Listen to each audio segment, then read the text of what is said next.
sur les lieux. Donc il y avait les 4 clients qui étaient encore sous le choc, qui ont pu être entendus assez rapidement. Donc ça nous a donné déjà des premiers témoignages et une description de ces braqueurs et meurtriers. Donc il y a eu après des enquêtes de voisinage. On a pu exploiter aussi des vidéosurveillance des alentours.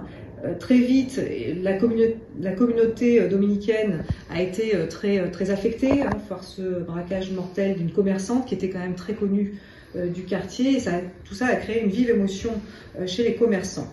Le tireur, en fait, a été interpellé quelques jours plus tard, puisqu'il a été, lors d'un contrôle par les services de police, donc interpellé en pointant son arme sur les policiers, donc en flagrance. Il est interpellé et à ce moment-là, donc, la police technique et scientifique a pu faire un rapprochement entre lui et des traces qui avaient été relevées sur les lieux du meurtre de Maria. Donc ces éléments matériels ont permis d'identifier formellement comme le tireur. C'est un homme âgé de 30 ans, donc qui a été écroué dès le 28 mars 2024. Effectivement, cette information n'a pas été délivrée tout de suite parce qu'il était important de pouvoir retrouver son co-auteur complice et donc parce qu'il a reconnu son implication ce soir-là et en tout cas il a reconnu avoir tiré.